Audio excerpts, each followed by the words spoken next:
Welcome back to the pod you're looking for. I'm Josh. This is Sam. And we've had a masterful week, man, because we got the power. You feeling the power? We got the power. You feeling the power this week? We do. We got the power. I got the power. Yeah, that's right. I'll tell you what, though. I think we're suffering. We're suffering from a old chronic case of buttworms this week.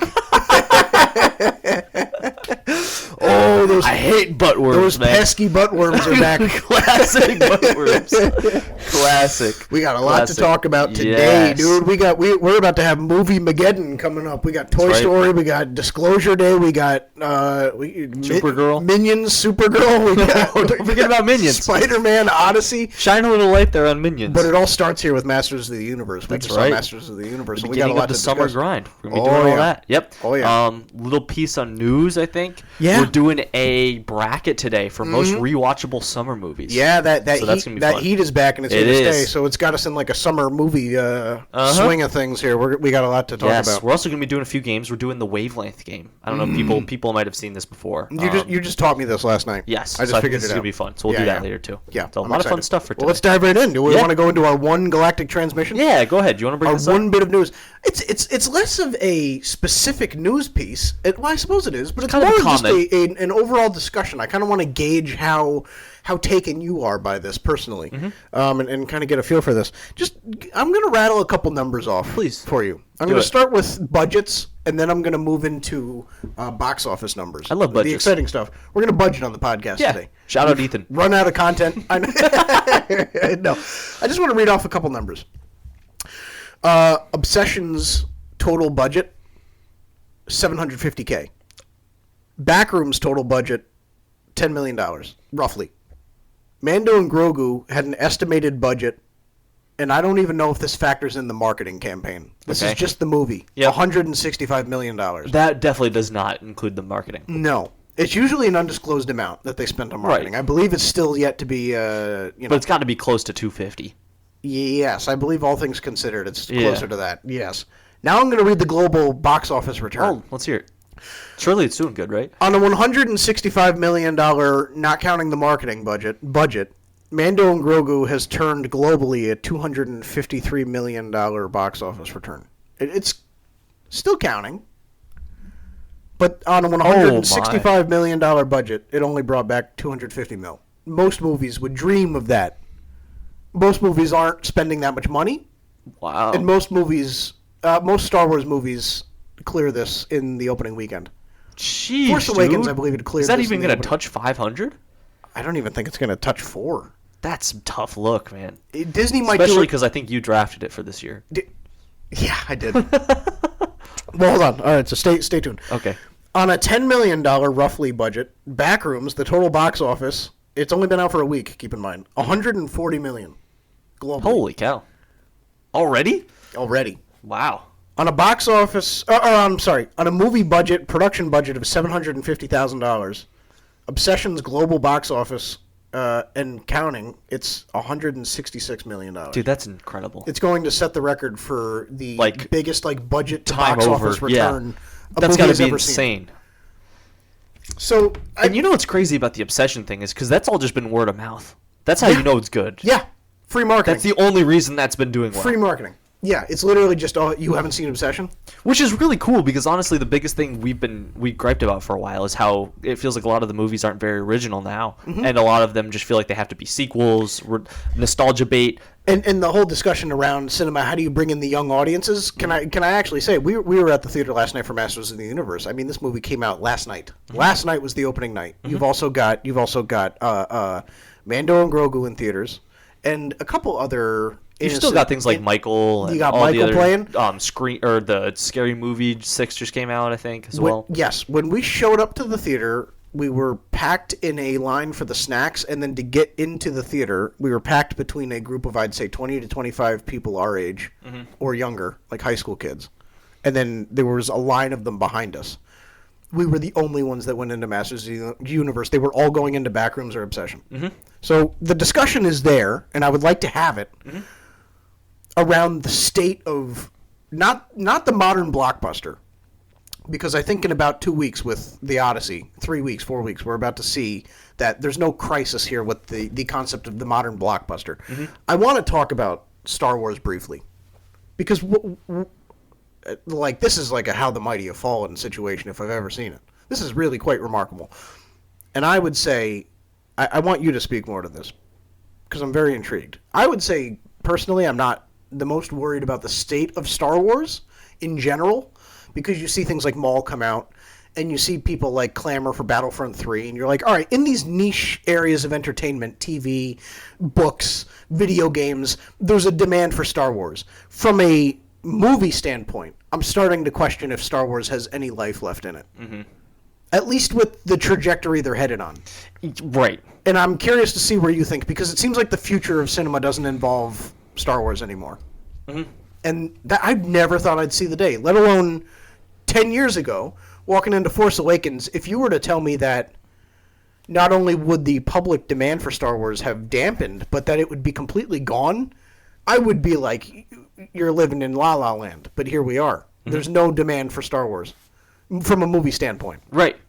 I'm curious to see what you think. Well, the problem is people like us are the target audience. We are the people that are always going to be there. Yeah. And guess what? And we're not happy. When I liked Superman, I went and saw it with 3 different people 3 separate times. 100%, dude. Yep. I brought them. Like, mm-hmm. There's, you know what I'm saying? Like, yeah. That's why that happened. Mando and Grogu, did I go a second? No, absolutely I thought not. I would, too, and I'm not going to. I didn't. Mm-hmm. I really just was like, I feel satisfied. I'm good. Yeah. I think it's a mixture. I feel like the problem we're running into, though, is because of the damage you've done, if you're going to do a Star Wars movie again, it has to be perfect. Like, you really have to nail it to be able to get that type of return, and I think it's got to be original, too. Yeah, but yes, totally. Because the problem now is that value, that prestige that came of being a Star Wars movie dropping just isn't there anymore. Mm-hmm. Because of the oversaturatedness, because of it just being kind of mm-hmm. you know? Yep. And I hate that because a lot of people that are in the space will talk about how much they don't mind at all Mandalorian and Grogu because they say, hey, it's fun to see this adventure. Hey, it's the first thing that's really kind of separate a little bit, which I don't know if I fully agree with that, but it's separate. It just feels like its own nice, fun thing. So it's good.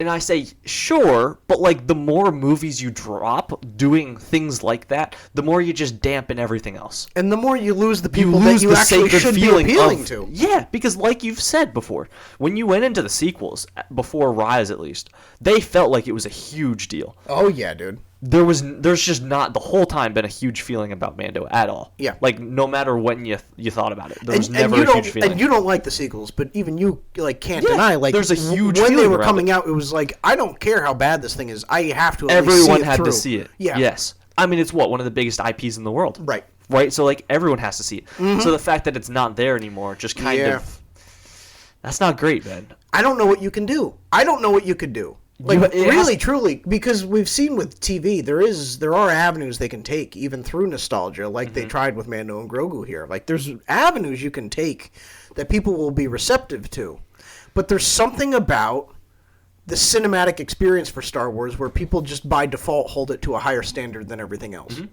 I think part of the reason. And we're going to get to this with our Masters of the Universe review, so not to spoil anything, but I think part of the reason that things like Maul, things like Bad Batch succeed is because people expect nothing. And they're given a good story, and it's like, oh, this is miles better than what I thought. Like, I think when you go in to a Star Wars movie, and the last movie experience you got from Star Wars, even if it wasn't good, was still a world-altering event, mm-hmm. like you're expecting something out of that.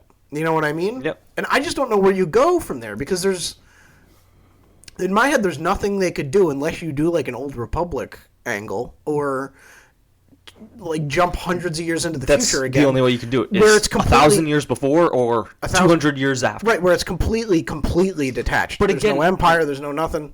No existing it's got to be like a Fallout type of thing, where it's like a wasteland. Even then, the risk, though, is like at that point, you're no longer marketing to Star Wars fans. You're marketing to sci-fi fans because mm-hmm. then you're creating just a new story. Which is kind of the take that I had, I think, probably early on in the podcast, that I know this sounds like a flaming thing. I love Star Wars more than anything. Do I like the idea of you and I being able to just cover Star Wars constantly? Absolutely. Yeah.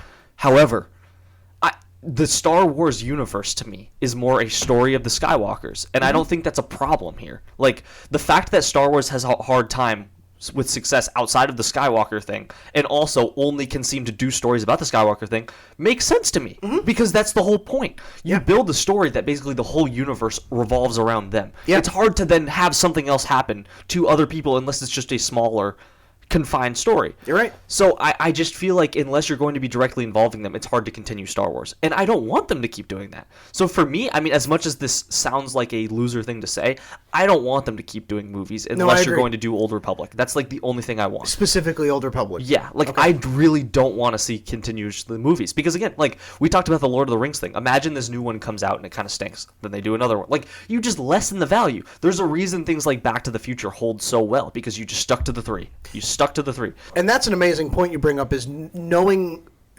as a creative thinker within a franchise like this, behind the scenes, like knowing when to pull the plug, knowing when to stop.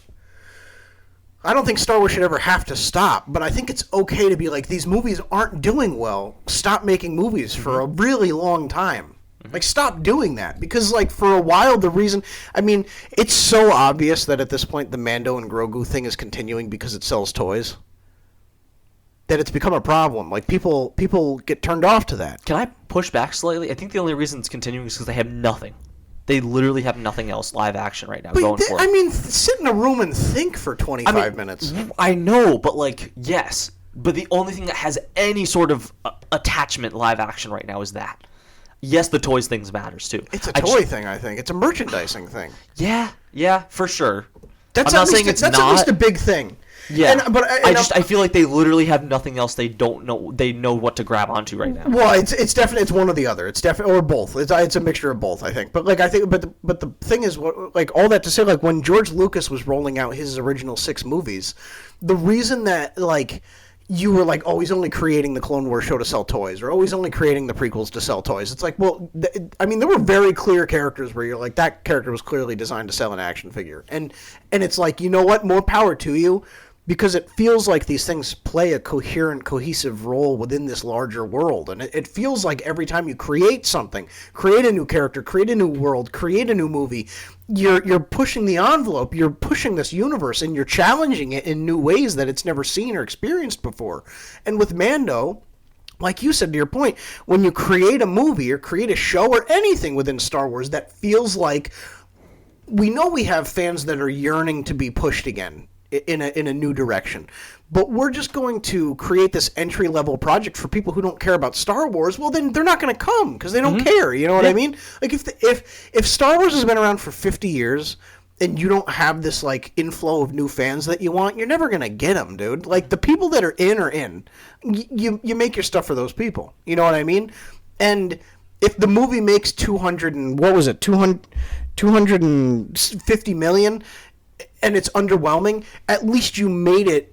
At least every cent of that is from people who feel like justified in their passion for the franchise. You know what I mean? Which, still, on a less relative note, just a general, that's a good amount of money. It is for a box office. It is, dude. Taking aside the Star Wars thing, not many movies that come out hit that much. It's insane. I mean, it's a great amount of money on paper to earn, but it's like when they haven't even broken even. You know what I mean? Because it's like barely. Right.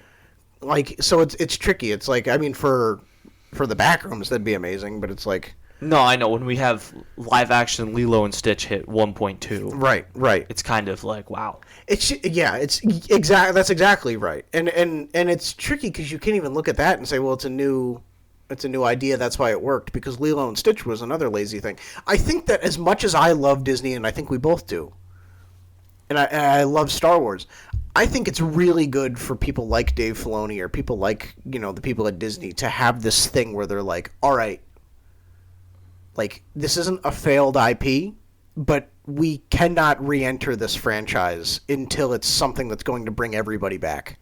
Like we have to be more strategic. I think it's good for them to have a failure like this, to be able to like look at themselves and be like, all right, what else can we do? Because clearly this is not working. Yeah, I agree with you. I think the problem I run into is, like, I get as a business, they're not ever going to stop. They're never going to stop, but I can appreciate moments like this because I feel like the new again. This is who knows if this sticks because they've said this before. The new Call of Duty just got announced, and they said we read your complaints, we heard your cries. You guys don't want weird collabs with celebrities. You don't want these like guest skins. You don't want Terry Crews holding a bazooka. You just want foot soldiers and things to feel like an authentic military experience. So we're going to go back to, like, boots on the ground. Like, we're going to go back to what made us good in the first place. Like, whether they stick to that or not, because it's Call of Duty, like, you never know. It feels like at a certain point they always, like, buy into trends or whatever. But, like, at least they're taking a step back and they're being like, all right, we're never going to stop making Call of Duties. We're never going to take a year off because y'all didn't like the one before. But what we can do is tweak this a little bit. Mm-hmm. And eventually maybe we'll tweak enough things to where we come around and everybody learns to trust us again. Yeah. You know what I mean? Yeah. It has to be earned. You know what I mean? But I can appreciate stuff like this because there's no way somebody within Lucasfilm is not looking at this like this is a wake-up call. And I think that's great. You know what I mean? Because that doesn't happen if this movie makes $750. No, I agree with you. I don't think I want, even with them stepping back, doing whatever. I know they're going to keep doing it. I don't want Star Wars to be a franchise that we look at and we're doing, hey, what's your top 20 ranking? Like, you know what I'm saying? Like, I don't want it to be like, that's hey, all of point. Star Wars 20 movies ranked. Like, That's at least when the point. sequels came out, you were thinking, all right, there's 10 movies right now. Before, I mean, I know Solo, I guess, technically was 11. Mm-hmm. Whatever. I wouldn't have done that. Rogue One, you could have had it just the 10. Yeah. 10 feels like, you know what? The second you have to do like multiple weeks of watching to be able to catch through it, I think that's just too much. And I don't want them just to keep doing that. That's why I don't want these side stories. I don't really want as movie form. TV show is different because it's more on your own, decide to watch it, fine. You know what I'm saying? You're right. You're totally right. I feel like it depreciates the value so much, and I don't want that. And unless you're going to do a sequel or a Old Republic trilogy, again, to do it like 12 signature ones, I don't think I want it. No, you're right. And I loved Rogue One, but I think that Rogue One ultimately kind of screwed a lot of things up in the larger structure of Star Wars. I think it was good that for, like you said, a long period of time, anytime Star Wars came out, it was like see the definitive next chapter in this ongoing saga, rather than, if you like the ongoing saga, take a step back with us and experience the Han Solo origin. And suddenly you're trying to mentally like put yourself in a headspace where you care enough to justify what happens to Han Solo, even though we know he survives every action set piece he's put in this movie. Mm-hmm. You know what I mean? What happens to Mando and Grogu? Well, season 4 is in the works, so we know that's nothing. It's just a very tricky thing, and I do miss, as much as I love Rogue One, I do miss when Star Wars was, like you said, very almost religiously protected, where it's like whenever these movies come out, it's like almost sacred. It's like these are like they're just keeping it very close to the vest in terms of this is exclusively centered around the Skywalker lineage. Yeah. But I don't know. But again, that like this is not too. And I hate when this happens in like sports, when the underdog wins in the Super Bowl, and instead of praising the underdog, they're like, why didn't this giant win? Like, what did they do wrong? It's like, well, no, why don't we just give the flowers to the team that won? You know what I mean? So I would like to do that. Obsession in Backrooms, holy moly, dude. Like, good for them. Mm-hmm. And totally deserved. You know what? Like, this is so needed. Like, for as much of a blockbuster age of cinema that we're in, like, how great is it that the flowers go to just the best movie in the room? Mm-hmm. You know what I mean? Like, how good is it that, for once, like, it's like the people taking back almost like the dignity in their original in cinema. Things. Yeah. Yeah, like the original creative idea that deserved to be on the top is the one that gets put up there, not the name that just thought it had that top spot on lock. You know what I mean? Almost got too comfortable. Like a tortoise and the hare situation. Right. Fell asleep at the wheel. Like, I love that the best story is the one that took the cake here. I think that's great. Mm-hmm. And I hope that's a wake-up call to these studios. Don't stop putting out sequels or remakes or whatever if it's an idea worth sharing. If you can tweak a thing or add a thing that's just different enough that's worth investing myself in. But, like, otherwise, unless it's that, man, like, audiences will always be there to eat up a new idea. Mm-hmm. You know what I mean? I think the bigger story from it is just how much the horror genre has been popping off lately. Yeah. I feel like especially younger people love it. I have talked to so many people that aren't huge movie people that went to see one of the two movies recently. Yeah. You even look at it from a couple months ago when the last Conjuring movie came out, the last rights one, which got terrible reviews. I didn't actually see it. I know a lot of people did not like it at all. The box office was like $500 million for it. Yeah. Which that's nuts, especially when these films are usually lower budget. Yeah, dude. There just seems to be a craving for it right now. I think people just which is great. People just want to feel something again. You know what I mean? Like people want to feel something in a movie, and there's all these movies offer occasional laughs and occasional jump scares, but people want to like feel. I just watched Hokum for the first time 2 days ago, and it was like the whole time, especially like the final hour or so, like you're just like. Oh my gosh, dude! Like, what is going on? And it doesn't let up until the credits roll. And like, that's again, I don't want to feel like that all the time. But for a movie to pull that out of you for an hour and just keep you in that headspace, like that's so powerful. That's so cool. Yep. You know what I mean? And so often these remakes and these sequels and these big blockbusters can feel watered down. You know, it's the overuse of CGI, it's the cheesy one-liners, it's the big names playing all the characters to where it's like you can't separate the big name from the actor, or I'm sorry, the big name from the character. Like, you know, all these little things play into why audiences just kind of have checked out. You know, and I love, like you said, when these underdog movies can come in and just make an audience feel something again. I mean, I haven't seen this big of a reception or a reaction to like just the way a movie makes you feel the entire time as I have with Obsession. People are going insane for just the way it makes you feel the entire time. The intensity and like it's unbelievable. I'm on the edge of my seat until the credits roll and the screen cuts to black. Like that's huge, dude. Like that is huge. That's what it's all about. You know what I mean? So just good for them. Good for them. Seriously. I don't know if you want to speak to that any Yeah, further. no. I mean, Obsession's fantastic. It's unbelievable. Yeah, I think we're going to talk about it maybe next week a little bit at some point. I'm seeing it tomorrow, Yeah, so we'll probably do something next week. Spoiler alert, like, it's in the top 2 for me of the year. I'm excited. So I'm excited, dude. It's that or Hail Mary to me right now. It's unreal. Wait. I'm going to catch it right before it gets taken out of theaters. I'm excited. Yeah, I'm very excited. Good. Speaking of the theaters, dude. You know what is in theaters right now that we got to review? Masters of the Universe, man. Speaking of big blockbusters. Big blockbuster. Oh, I'm picking this up. Oh, I was going to say, is that part of the review? You'll back it? Little spoiler. All right. You ready? Yeah. Our rating. We just saw Masters of the Universe. Yep. Our rating. Masters of the Universe. 3, 2, 1. I'm going to give it a 7-1. Really? What would you give it? Interesting. I would give it a 7-3. Yeah. I thought you were going to be a little higher than I was. Did you? Yeah. I mean, it was so much fun. But I mean, at a certain point, you're just like...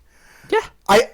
I knew nothing about it. Let's keep this all spoiler free. Yeah, this is spoiler free. The whole thing. I knew nothing about Masters of the Universe. Like, of course, you know the memes. Classic stuff. You know the memes. You know the Skeletor memes and the laugh and the running away meme, and you know like He-Man, like, you know all the stuff. Yeah. You know like the music and the this and the that.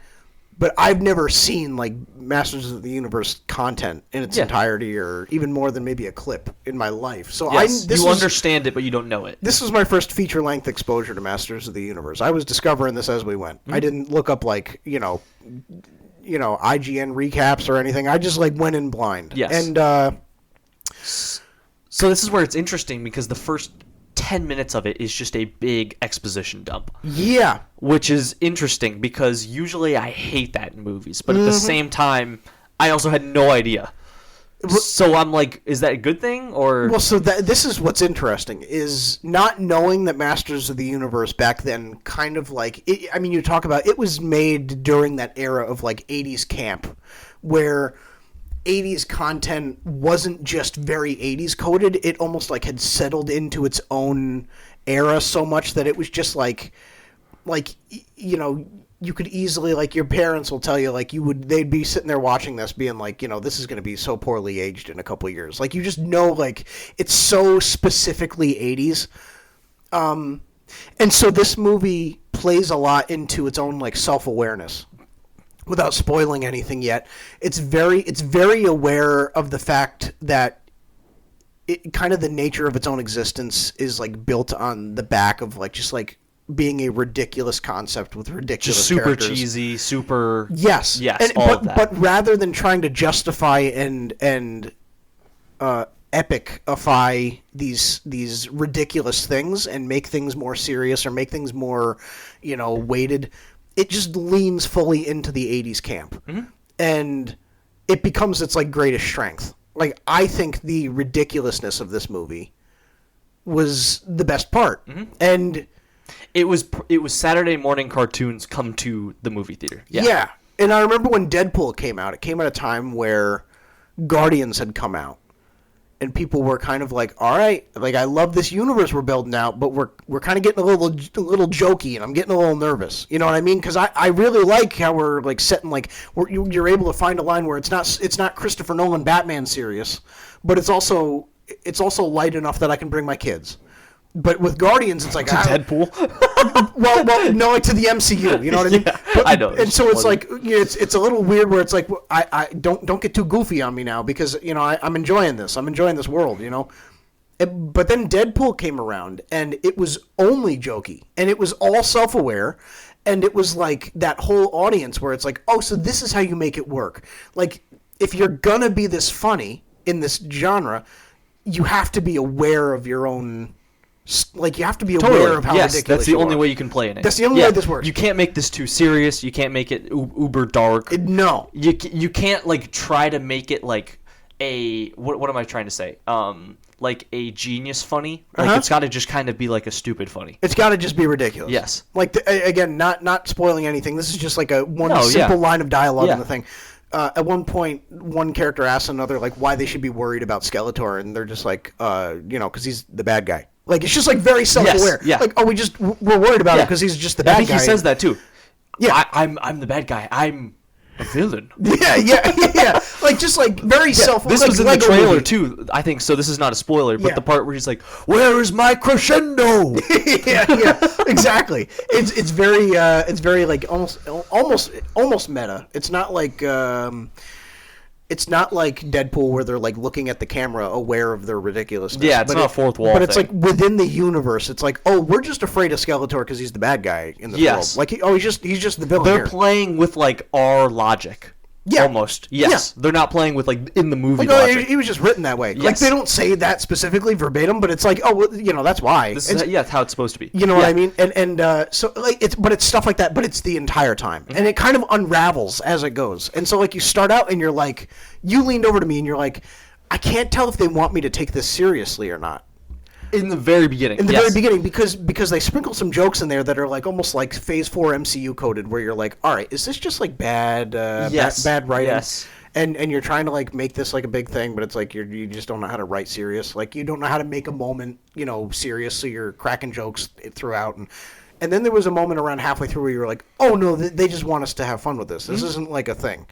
This is just laugh a minute. And then from then on, it was like you and I had a blast, dude. And it was hilarious. Yeah. Can I say the funniest movie of 2026? So far, yeah. I think I would give it that. I would give it that. Yeah, I mean, usually I don't like to start with, like, a general statement instead of it. Like, usually that's the way I like to end with this movie. Yeah. It's the perfect blend. It's a blend, yes. Because there's 1 second you're kind of rolling your eyes because it's the dumbest piece of dialogue or just a terrible joke that just does not land. Or even at the beginning, some of, like, the green screen stuff looks really bad. But then there's points where you're like, man, this looks really good. Yeah. This is a lot of fun. I'm laughing. Yeah. Some of the action's really cool. At the end, they do a lot of cool, like, impact frame type of slow-mo shots. Especially at the end. Like, there was a lot of stuff that, like, you mentioned it before. It felt very Guardians. It felt very James Gunn. Some of the stuff, especially the way they do, like, in Superman, some of the shots. And then, like, the humor of it. They do, like, the hallway scene walkouts exactly like Guardians. And the creatures and, like, the world. It's very vibrant and lived in and... But it's super cheesy. There is some... We were in a theater that was really interesting because you and I were not the demographic in the theater. No. It was all a bit like more older people, probably, I'd say, that were with us. It's just always the most interesting assortment of people. Yeah. It was really funny because a lot of the jokes, like certain ones we obviously thought didn't land or anything. And it was funny that there was points that you and I would be laughing really hard and it was just silent everywhere. Yeah. And then the other times they would be laughing at something and you and I were just completely silent. So it was just funny to see kind of the differences. It was like slap each other across the chest moments. It was so funny. Hilarious. Some of the hardest I've laughed in a theater it was really ever. funny. Yeah. Yeah. Very ridiculous. To the point where that alone made me think, I wouldn't even mind rewatching this just because of how hard I thought, or No, I how agree. hard I was laughing at some. You said this things. last night. You were like, "This is a movie I would want to show somebody else just to like make them laugh." Yeah. Yeah. Yeah. Like, I don't know if you and I would be able to go and watch it again, but I No. think me and somebody that hadn't seen it, it Yeah. would be funny. Like you could show this to Hannah probably. Yeah. She would get a kick out Yeah. of it. Yeah. Yeah, totally. It's you gave perfect comps. It is the Deadpool style, just like feeling anyway. Yeah. Where it's like the movie's not that serious, but you're just gonna laugh. Yeah. It's a PG-13 version of that. Well, it says it is, but I mean, like, dude, that's what's so funny. And I don't want to put like a thing on us or anything. You know, I don't want to like paint us in a certain way. yeah. No, The story is structured very much like something you'd be able to bring like your kindergarten age kid to. The jokes that killed us the hardest were like, Can I say what it was? Innuendos, but like they were not like subtle. It was just on the top. But it was the funny thing that was so funny is because, like you're saying, it was designed for like a kindergartner. Yeah. So, and then it was so on the nose. so it lowers your expectations. And So then when they just bluntly say something that's like so on the, you're like, whoa. yeah, Whoa. there's certain characters that just have like Yeah. names that like they Yes. wordplay with that, and it's like very nuts. ridiculous, dude. It's so funny. Ridiculous. It's so funny. One of the main, and the reason I said that thing about buttworms in the beginning, can we say this? Yeah, This say is that like joke. a minor Yeah. spoiler. It's not. One of the things that made us laugh. There's a moment where the characters are kind of like lost in this forest, and they're trying to figure out how do we confront Skeletor and this and that. And it's kind of it's like a very middle of the movie type moment. They haven't concocted their plan yet, and Skeletor projects himself into the sky, and Like he he's starts- the Northern Lights or something. Yes, and he Yeah. starts taunting them from the clouds, and he's like, "You are but worms beneath my feet." And Idris Elba's character looks up at the sky, and it just kind of cuts to him from the side, and he's just like, "Butt worms." butt worms. What y'all talking about? Butt worms. You and I could not stop laughing. So funny. So funny, and that's probably the most modest one. Yeah, but it was yes. so funny. Yeah, that's the funny part. That's the most modest. Yeah. Idris Elba was funny. I can't believe we've gone this far without saying it. We need to. This we is need a to- negative. You know when we did Frenemy of the Year? Yeah, do we award? need- we we forgot should have to put- added this person in, and now I'm glad we didn't though. We need to issue an apology. We do. I don't know. I feel like I need to like back it or something. Yeah. To Jared Leto. Jared Leto, dude. Holy cow. I'm sorry. I didn't know you. I didn't know All it took was to completely mask his voice and to not show his face at all. But he was great. That's all you had to do. That's all he had to do. But he was great. He was so funny. He was hilarious, dude. The best part of this movie, like, by far. Every dude. time he was on screen. Yeah. Just he dropped some line that was either a bar or the funniest thing ever. Yeah. He was so good. There was this running gag, and I can say this because this is in the show from Yeah. what I found out after last night.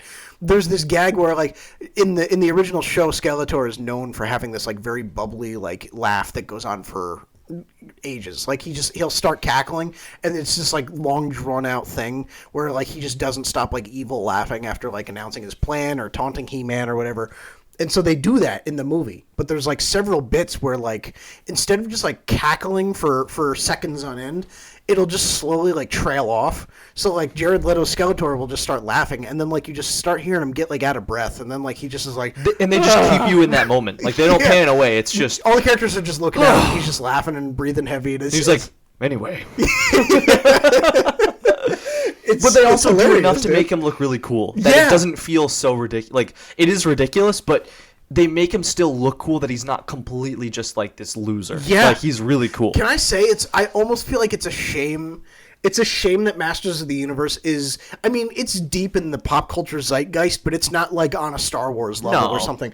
It's a shame because I really feel like if this had like a slightly bigger audience, like his Skeletor would be like an iconic villain performance. Iconic. I think so. Okay. Because it's very unique. It's really good. I'm not saying I would hold him up to like Heath Ledger's Joker or something. I'm not like saying that. I'm saying like it's a unique. It's just very specific. It's like yeah. another unique villain. You know what I mean? Like these MCU villains, it gets to a point where you can't point at a certain one and say what makes them any different than the other 10 He's that just we've bad. gotten. He's just a bad guy. He's just a very uniquely evil villain. Yes. And like he brought something to the table that I haven't seen from a villain in a while, and it just felt like. That's a good point. It felt Actually, like it is. the first time in a while you just have a villain you love to hate. Mm-hmm.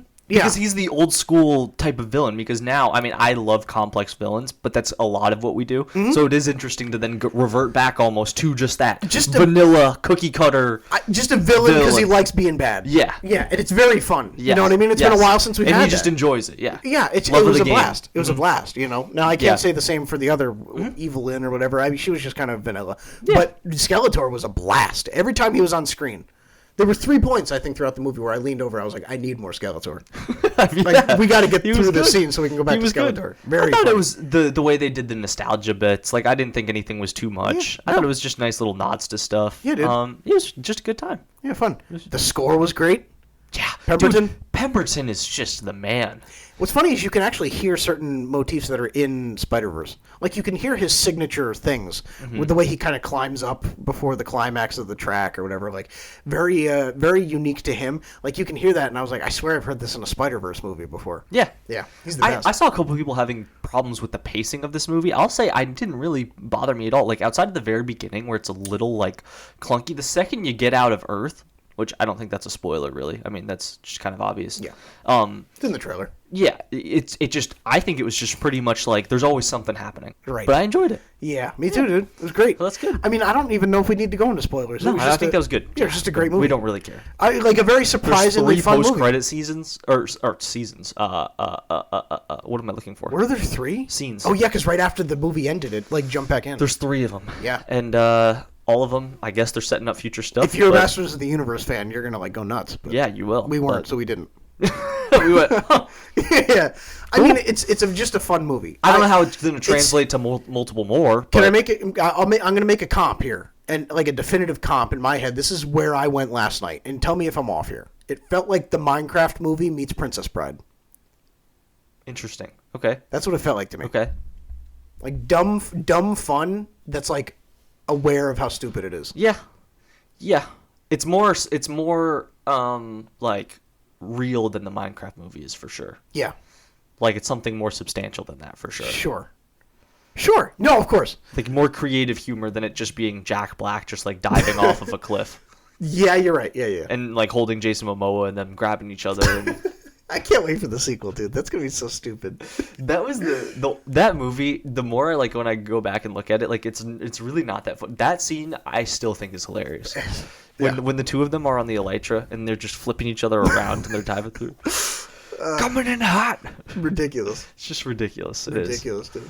But yeah, Masters of the Universe. It was good. I mean, nothing unbelievable, nothing fantastic. Just a good movie, and we didn't expect anything, so we were happy. What do you want to move into next? Do you want to do our Wavelength game, or do you want to do the bracket? I've been thinking about this all morning. So here's the thing. The thing that's tough for this one is we might have to do this for. I'm trying to think of how we do this for our audio listeners, because the way it usually works is for you. Like I'd have to show the number that it is so that people understand what the number is. Oh. So the problem is should I do you want to close your ears and I'll say it? Yeah, okay. Sure. And I'll do the same thing. Sure. Are you going to whisper it into the mic so that it's kind of like loud, the feedback's loud? Yeah. Yeah, why don't you do that? All right. Okay. First number is 6. Oh. Why did you? I think you said okay. I thought you said okay. All right, we'll try that again. Okay. I heard okay and I opened my eyes. Let me just introduce this real quick. Okay. So we're playing Wavelength, which is a game where I'm going to come up, or one of us is going to come up with a number. I think we're both going to do it. We're going to come up with I have a number, and then you're going to give me 3 questions. So basically it could be like, give me a movie. And then I'm going to give you a movie that I think reflects that number, like out of 10. Like basically. You would rate it that out of 10? Yes, out of 10. Okay. You could ask anything, literally anything revolving around movies. And I'm going to try and give you something that reflects that number. I feel like I gotta be Johnny on the spot here, or else this is gonna be a bummer. So we're gonna do that. So again, we'll just each time say a number. So that's the game. So okay. Hopefully everyone understands that. So do you want to close your eyes? You and have ears? your number? Yep. All right. Yeah. Okay. We're going with 8. Okay. You hear me? You're good? Yeah. Did you hear me? No. Okay. I heard you good. Okay. All right. You did hear me good? I heard you say, "Are you good?" Oh. She said, "Heard you good." But, Heard you loud and clear. All right. So you have a number. Yep, I have a number. You get 3 questions you can ask based on movies to try and get this number. Do Star Wars movie. Ooh. As if we haven't already talked enough about Star Wars this week. I'll go... This is how you would rate it, by the way. Oh, this is how I would rate it. I was trying to go for something we'd both get. But actually, that's a good point. I'll go with how I do it. Yes, because Okay. I think that's easier for me. Okay. Because you have I'll a go very Phantom Menace. Okay. Okay, so then you get 2 more. Okay. Pixar movie. Ooh. I'll go to Cars. Okay. I think I know. You get 1 more. Just do it just so you can get it. DC villain. Ooh. I'll go Bane. Dark Knight Bane? Dark Knight Rises Bane? Yeah. Okay. You got your number? I think so. All right. What's your number? So you said Finding Nemo. I'm sorry, Car. You said I can't get it out of my head. What? I'm lost everywhere I go. You said Cars. Phantom Menace. You said Phantom Menace, and then you said Bane from Dark Knight Rises. Yes. I'm gonna go 8. Yep. Bingo. Right. Nice. All Let's right. go, dude. All right. Sweet. You want to do one? Yeah. All right. I'm doing it. Hold on. Let me think. I'm gonna go with 3. All right. You hear that? No. All right. I didn't. I tried to lean away. I heard you like slightly when you were like and then I leaned away more. Okay. It's like I'm good. Okay. Yeah. All right. I'm gonna go with. Can you give me just an acting performance, just across the board? Let me think here. Let me say. Jason Statham in the Meg 2. Yeah, right. And this is how I would rate it. Yes. I'll say Reva in Kenobi. Okay. All right. Okay. Interesting. Can you give me a give me like a franchise? Is this gonna get controversial? Sharknado. Okay. All right. I feel like Okay, I'm I not feel giving like- you enough of an idea. See here. I'm torn because it could be like one of 3 numbers. It's in the 3 number range, and now I'm not sure. I feel like exactly. I'm not painting a clear enough picture. Here's how do I need a good question. Yeah, you do. You definitely do. I'd make this more of like a generic, like something that we both know like very well. Yeah. Can you give me a Marvel movie? I feel pretty in tune with your Marvel ratings. What have I given? Because there's a couple answers. This will help me. Because if it's not a couple of answers, then I know it has to be more. Can I go on my Letterboxd? Because I'm trying to remember things that I've given this. Okay. All right, what have I rated this? I haven't rated it. There you go. Okay. X-Men Apocalypse. Okay. Okay. So you have Sharknado. So I'm between 2 numbers now. I'm between 2 and 3. I'm Reva, Sharknado, and X-Men I'm Apocalypse. leaning 2. I'm gonna go 2. Oh, you're so close. What was it? What was your other number? 3? Yeah, it was 3. Should we do that again? I feel like we should keep Yeah. going. Do you want to do 2 more? Yeah, Let's each do 2 more. Yeah, All right. yeah. I like that. All right. I'm gonna do my number. You ready? All right. Okay. I'm going with 5. Okay. You're good. You good? Yeah. All right. Yep. I'll flip that on you now. I'll go Marvel movies. Then I'll be more creative with my questions. But Marvel's good because there's so many. Yes. So it helps you kind of thin it out. Yeah. I'll go. For me, Multiverse of Madness. Okay. Maybe that's a bad answer, actually. Okay. I can't remember what you rated that. Because you're weird sometimes with those Phase 4 movies. All right, let me go 2D animated Disney movies. 2D? Yeah, so like everything from like Disney's creation to like Oh, gosh. when they started doing like the 3D animation with Tangled and everything. So everything that's like hand-drawn. Like hand-drawn Disney movies. Oh, Is that too gosh. specific? I just don't know those well. Am I screwing this? Let me I just. might have gone too specific. Yeah. If I did, I have another question. Okay, you give me one more because I have literally no clue. All right. 80s movies. Ooh. Blade Runner. Dude, I had a feeling you were going to say that. Okay, I think we're cooking here. Now we're cooking. All right.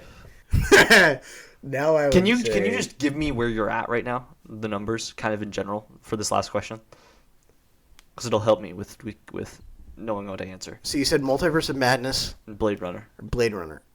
But Multiverse of I hate Multiverse of Madness, but I'm also not. I can't remember what you put. So in my head, like when you said that, because I rated it this, I automatically went to 1. But I feel like you'd be weird and rate it like 5 or 6 or something. Okay. And then Blade Runner, but I remember you hating Blade Runner. So then I'm like closer to like a 4 or a 5. Okay. Okay. Ask the last question. Directors. Is that tricky? Is that too tricky? No. I'm gonna go Michael Bay. All right. So I'm feeling very strongly that you're at. It's one of 2. Okay. I'm gonna say 4. Okay. What's the second? 5. It's 5. It was 5. Yeah. Okay. We're this close, dude. No, you're right because here's the thing. Yeah. Multiverse of Madness. I knew you'd be weird about Multiverse. No, of it's like a 4. Okay. So that's why I felt like I had to try and overcorrect, because I'd give Michael Bay like a 6. All right. So that's where I was feeling like if I give you Michael Bay, maybe it would push you a little up higher, because I set you up with the first 2 for like a 4. That's what I was thinking. Yeah. So then I was like, oh shoot, I gotta try and. That's why I was thinking if you were gonna say 4, I gotta try and bump you up a little bit. All right. So let me think of one, and then maybe we can be batting. Okay. All right. 500. All right. Here. Do you want me to close? Yeah. 10. I'm gonna go 10. All right. Okay. Can I get an animated TV show? Animated TV show. Should I go to regular TV show? Yes. Regular TV show. Breaking Bad. Oh. Okay. Okay. All right. We're working with this. All right. Can I get just a character in cinema? Anton Chigurh from No Country for Old Men. Okay. Okay. All right. And I'm gonna close out with: can I get a movie coming out within the next 2 years? Hasn't come out yet, but is going to in the next 2 years. Spider-Man: Brand New Day. Okay. Okay. Hold on. I'll go Avengers: Doomsday. Okay. Don't overthink it. I'm gonna go 10. Yeah. Okay. Yeah. When you said Brand New Day, it was like I would say 9. Yeah, that thought hit my head too. See, if I had 10, I would have gone to Beyond, or the Batman Part 2. I'm nervous about Beyond, but the Batman Part 2 What? I'm very excited for. You can't say Doomsday's a 10 and then say you're nervous about Beyond being a 10. Well, because we have nothing to lose with Doomsday. We have everything to lose with Doomsday. It's not even. I said that and I'm like, I don't even believe that. It's like That's we my have mouth. I everything was to like, lose. yes, we do. I know what you're saying, though. I know what you're yeah, saying. yeah. Yeah. Expectations thing. Yeah. Sure. Yeah, I feel like we have everything to lose with Beyond. That's funny. I like that. That was fun. That was fun. We'll We should do that again. Yeah, we should do that with a guest or something. Yeah. Yeah.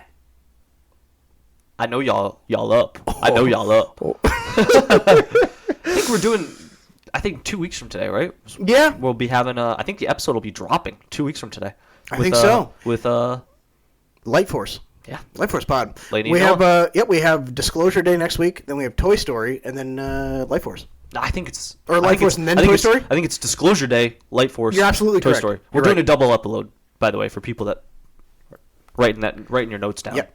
Double yeah. upload that People week. who I have think a scratch on their calendar. right. Do a Thursday up and then a Monday one again. Yeah, right? buddy. Yep. Yep. So that'd be cool. All right. So do you want to go into our summer movie bracket? I'm ready. Okay. I'm ready. I'm sweating bullets in this studio right now, so I'm feeling the heat and ready to take on this let's do bracket. this. We're doing a bracket to decide the greatest summer blockbuster of all time. The movie that maybe even if it wasn't released in the summer, this is the movie that when the summer hits, you can't let the 3 months of summer go by without checking this movie out. Yes. Emphasis on it being rewatch. Like most rewatchable / something you got to watch in the summer. Yes, the must rewatch movie of the summer. Yes. We've got 12 people in this. So there's going to be 4 buys. We're starting with 4 rounds to advance to play the buys. Okay. All right. So I'm just going to start with our regular matchups to start. Okay. You ready? Who's got the bye? I'm not telling you yet. Oh. We can't tell the people this yet. Okay. Ready? All right. Your first matchup is Pulp Fiction versus Karate Kid. This is an interesting one. These are probably two of the less summery ones on here anyway, so that's kind of funny. But it fit for the bracket, so. I'd go Karate Kid for the vibes. I would for the vibes, too. Because Yeah. I don't think Pulp Fiction is like a vibey movie that you're like, oh, that's got to be summer. It's a great movie, but it's Yeah, never you can popped just into my kinda head watch as like, it oh, anytime. it's summer, I gotta watch Pulp Fiction. It definitely has some like fun, like even like the where are they? Like the milkshake scene and whatever. Oh, yeah. Yeah. Yeah. All that's good. All right, next we got a big one, heavy hitter.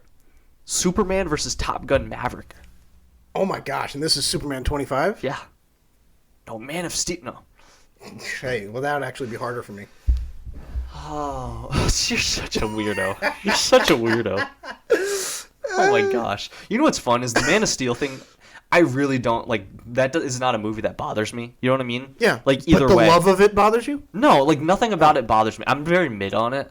But sure. like people loving it or hating it, I don't get bothered either way. Just because I'm like right in the middle. I don't really care. Oh, okay. So I'm fine with it. It doesn't really bother me is what I'm saying. It's just so funny. I love how that you movie. how you It's the best. die on that hill. Oh, it's so good. It's in your like top 50, right? And I look at it, like, every time I go into my top 100 list, I look at it, and I'm like, that should. Do you know what I see? I I'm like, always that I always shouldn't- picture you just sitting there looking at it and going, "Yep." Well, I always look at it, and I'm like, that just simply shouldn't be here. But then I'm like, hey, what are you going to do? Can I tell What a are you quick gonna aside? do? Quick. Yeah. Your grandfather. Again, I get the privilege to be with your whole family. Yeah. Your grandfather's so funny. Sometimes he'll come up to us and he'll just say ridiculous jokes to us. And he'll do this thing where right after he does the shoulder shrug and he's like, "Hey, I'm just saying. Somebody had to say it," kind of thing. Like this is not me. Like, I'm just telling you. somebody had to say I'm it. just telling you. He does this thing. That's how I picture you with Man of Steel sitting in there. You're like, "Hey, look, I didn't put it there. It's just got to be there. I didn't make it a masterpiece. It just happens to be there, It man." just is. All that to say, I'm going Top Gun Maverick. Interesting. Yeah. I think Top Gun's the better movie, but do you think it's more summery? Yeah. Probably. Heck yeah, dude. Yeah, good. Superman. Do I. Superman. Presenting an argument that immediately agreed with me. Well, I presented it. I was trying to play devil's advocate, and then I was like, I don't even. There's just nothing. In the middle of the devil's advocate, you're like, oh, that is a good point. That's though. good. That's a darn good point. Now to play one side. No.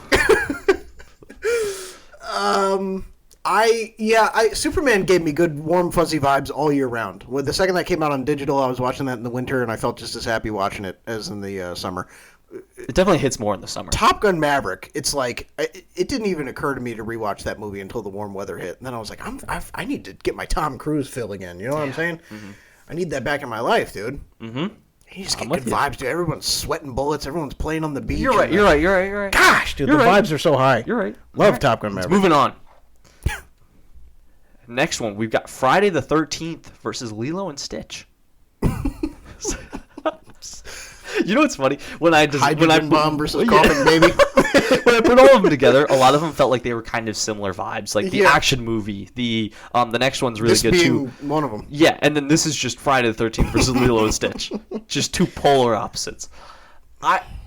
Here's the thing. Yeah. What, No, please. If we're taking the rewatchable factor, I'm leaning Lilo. Yeah. I would say it's just Lilo. Yeah. Because it's Friday the 13th is not one you're going to always want to check out every summer. Lilo is an easy one to put in the background and kind of just like grab a cold one. Yay. That's that's all we do. I'd never drank a day in our life. You say Lilo and Stitch grab a cold one? Is that what you said?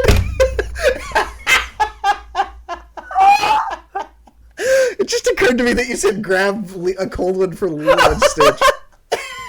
That's so dumb. Oh my gosh. Dude, did we talk about it last night? And then when you're done with that, get the family all in a circle and watch Friday the 13th. What were you going to say? Lilo and Stitch TV, gold one in hand. Hey. That's so ridiculous. Oh my word, dude. Dude, last night I was having a hard time. Because I've been trying to do better with, I've been trying to do a little bit better in life. Just trying to get back into shape fully and doing all this other stuff. You know how things go. It's like the winter or whatever, and you're trying to lock in. Yeah, good for you. Things have been going well. Good. I've been, like, one of my kryptonites is always, I love soda. Like, I can drink some soda. You know what I'm saying? Yeah, sure. And I was in the last night we started talking about this, and so I started telling you. I said, "Man, I've been." You're like, "What do you do to do this?" Or to kind of like, or yeah, what would you? Because say? I was saying to you, like, I'm trying to very. We were just talking, yeah. I'm trying to regiment out my life for the next 4 months leading up to my wedding. Right. So I'm like trying to lock in. And I'm like, what do you do? Because you're looking great right now. And you said. Well, I was like, the two things I've been doing, two things. I was like, the big thing is I've gotten rid of soda, and I've gotten rid of eating after 8. Dude, the second I say it, you look over at me, and I'm sitting there holding a bag of. It started out.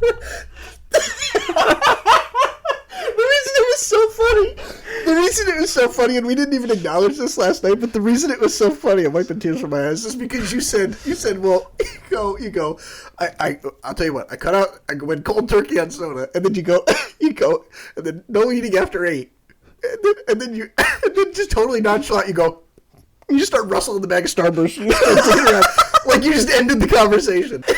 Again, the showing's at we're at 9:30. We're sitting in the theater at 9:35. Just fizzling around with my Starburst minis, and then right after it, I said, dude, I was like, we had completely separated from that. Oh yeah. And so I started talking to you, and I'm like, man, this is nothing. We're making jokes. We're like, nothing better than a Thursday night, 9:30, sitting watching Masters of the Universe. I said the only thing. Pause. There was a pause. The only thing I'm missing, could use a cold bev. Could use a.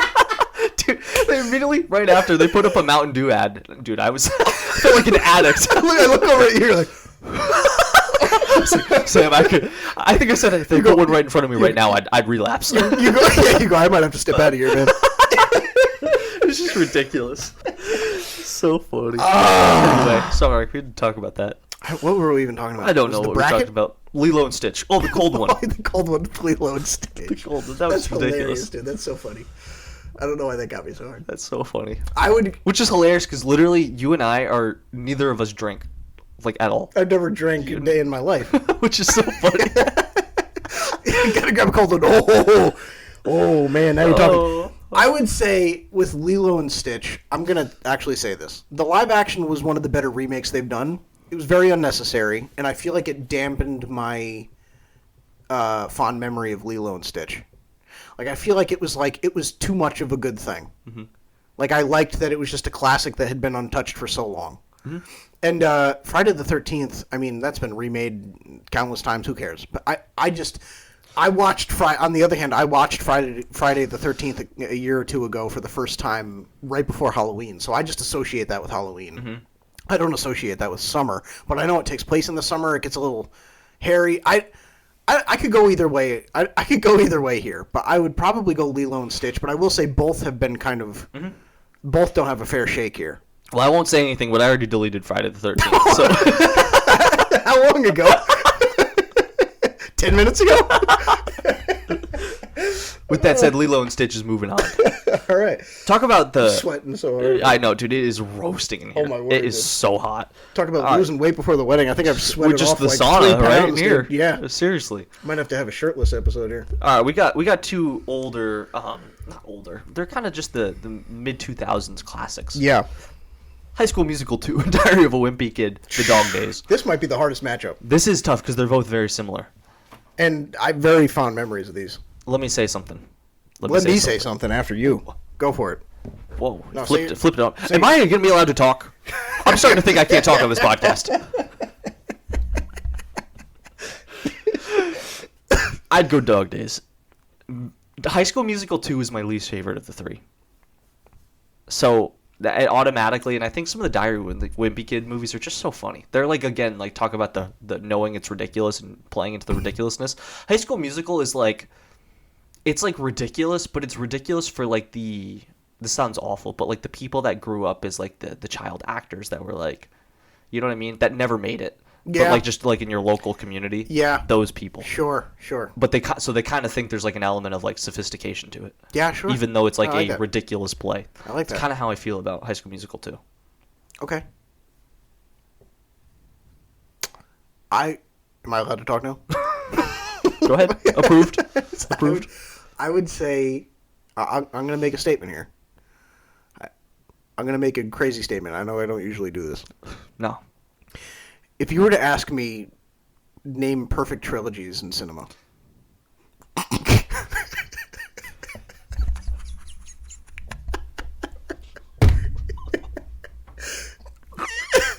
That cannot be the lead-in. Hold on. That cannot be the lead-in. Hold on for a second. If you were to ask me to name perfect trilogies in cinema, I would say Lord of the Rings. I'd say Star Wars OT. Where are we going, dude? I'd say the Dark Knight trilogy. And then I'd throw Diary of a Wimpy Kid in there. I'd say Toy Story 2 as well. But Diary of a Wimpy Kid. Are you serious? I think Diary of a Wimpy Kid is a perfect trilogy. For what it is, or yeah, in general? For what it is. No, in general. You can't put it in there with the rest of them. Well, personally, I think it's up there. It's not better than Lord of the Rings, but I'm saying, how many trilogies can you think of where they was just executed and there's like not really any holes in there? There's no. But it's Diary of a Wimpy Kid, though. Yeah, but you can't. I'm not hating that. You can't say it's a perfect trilogy. It is, dude. What's wrong with it? What's wrong with it? Well, it's like saying, I don't know. It's like, what? You can't name anything wrong with it. What's wrong with it? There's nothing wrong with it. It's a perfect trilogy. It's funny. It's got heart. Dude, I've teared up watching all three of those movies. You serious? Yes, dude. Yeah. All right, well, it's been a minute, but like... The first one was like the emotional, like the relationship with your friend, like having a good friend. The second one was having a relationship with your brother and mom. And then the third one was the relationship with the dad. It was perfect, dude. It covered every... It was awesome, dude. I loved those movies. Those movies were so formulative to my childhood. So I loved those movies. So funny. So funny. We bring up High School Musical and Diary of a Wimpy Kid, and you go, now, for my butt, perfect trilogies. I think I can't. I mean, you can argue with me that it's not a perfect trilogy, but you're gonna have to name something wrong with it, and I don't think you can. Oh my gosh, dude! I've been laughing so hard, my eyes burn. It's so hot in here now. It is so hot. I know. Let's keep going through this. Diary of a Wimpy Kid. Diary of a Wimpy Kid's gone, or through. It better not be gone. All right. Next, we've got Jurassic Park versus Karate Kid. Jurassic Park, I think. I think that's easy. Yeah. I don't even want to blink about that. All right. Dude, oh my gosh. Getting a little hot? Dude, I'm struggling. Yeah? People are just going to have to, if you're watching the video, you're going to have to just worry with me. I'm just going to be tearing up. He's getting emotional thinking about that heart-to-heart and Roderick Rules. Dude, this is taking me back. This is how the early podcasts used to go. You remember that? We used to have this big light for those of you who are just tuning in. Yeah. Do you see this? Yeah. This is insane. We used to have this big overhead light, and we used to be sat on a futon, and we'd be talking to each other, and so the light would just be like in our face. And Josh used to get all like by the end of the episode, he'd be like crying. Yeah, that's what's happening right now. I used to think he just loved my monologues, but it was. All right, we've got Pirates of the Caribbean, Curse of the Black Pearl versus Top Gun Maverick. Oh my gosh, this is two heavy hitters. I feel like this should be the final two. Here's the thing. Oh, we're talking it, dude. Summer movies. I love the Black Pearl. It is such a classic, dude. This is wait. So Pirates was one of the buys. Yes. Top Gun moved on. But what's the bottom seed? It can't be Top Gun. Are we doing seeds, or is this just? It's kind of just open. I think it'll work itself out. I think the final four will look right. This is the only. Deal with it. I'm trying to think. It's got to be Black Pearl, man. I'm sorry. No, it should. I love Top Gun so much. I do, but dude, are you forgetting Pirates? No, I'm not. No, I'm not. That's why I'm saying this should be the final. Can I tell you something? I'm less upset that Pirates is moving forward and more just annoyed that it's not like the last round. Okay. Yeah. Can I tell you something crazy? Yeah, go ahead. You know, for a while, how I've always debated my top two favorite movies Pirates of all time. trilogy. That's another perfect one. That's a perfect trilogy. Yeah. My top two favorite of all time being Across the Spider-Verse and Revenge of the Sith. Mm-hmm. I think pretty safely, not in one or two, my number 3 now is Curse of the Black Pearl. Really? All time. Oh, dude. I can't tell you how much I love that movie. Yeah. Oh, that's awesome. But even factoring it in from a summer perspective, I'm sorry, July 10th, take me there. I want to watch Curse of the Black Pearl. Oh, yeah. Yeah, it's some good stuff, dude. We were talking about Pirates. You said it's your number 3. Yeah, some good stuff. All right. Next matchup. We got Lilo and Stitch versus the Sandlot. Sandlot. Sandlot was the other buy? Yeah. Yeah, it's Sandlot. I think it's Sandlot. Yeah, I'm sorry. I love Lilo. Sandlot. Sorry, Lilo and Stitch, but we didn't want you here anyway. Now you got... Oh, I know where your heart lies with this one. You got Diary of a Wimpy Kid, Dog Days versus Jaws. Oh, man. Oh, Got that's the a lot perfect trilogy versus the perfect movie. It's a tough matchup. Yeah. It's tough. You gotta go Jaws. You don't like Jaws 2 and 3? Nah. Give me Sharknado. Sharknado Give over me that? Sharknado. Nah, I'd probably go Jaws here. This is I where think you got it. Dog Days says... Dare I say, I don't know if it's the most interesting. It feels like the most quintessential Yeah. No, I'd agree. summer movie. I'd agree. So now here's where it gets tough. Okay. It was already tough, but... We're going Jurassic Park versus Jaws. Can I say something? Jaws. Really? Like, actually, rather easily. Yeah. Question. Okay. Question. If you had to be ranking Spielberg right now, is it easy for you, or is it just because we're doing a summer thing? If we're ranking Spielberg, I'd put Jurassic over it. Interesting. It's just because of the summer factor. Yes, it's Okay. summer. Yeah. Fair. Okay. That's Yeah. fine. What about you? I'd go... I think Jurassic's a better movie. 100%. No, it is. Yeah, I would agree. As a movie. I would yeah. agree. I don't know if it was as impactful. Lies. Definitely, yeah. But Jaws, man. It's awesome. I think it's, Yeah. No. Jurassic Park is Yeah, it's Jurassic unreal, Park. dude. Yeah. Unreal. I'm still stuck in the rebirth feeling. You know what I'm talking about? Yeah, yeah. Talk about, like, Ignore that. depreciating That didn't value. happen. I know. Didn't happen. Didn't happen. Okay, then we got Sandlot versus Pirates of the Caribbean. That's Pirates. You think so? I love Sandlot. I love me some Sandlot. I would love I'm glad it made Pirates. it this far. And I'm glad this is the final two. Yeah. Because I think these are two... I don't know where to go here. Jaws or Pirates?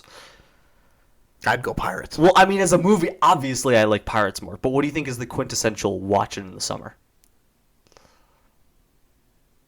I think I'd still go Pirates. Really? You think so? I think I would, dude. I think because it's got the humor. It ends happy. Yeah, dude. There's nothing bad about it at all. Yeah. Now, I don't know. I was gonna put the same question about Jurassic and say what was the better movie, Between which one? Jaws and Pirates, because I think I'd still go Pirates. I would. Oh. Well, personally or objectively? I think. Both? Am I crazy if I say both? No.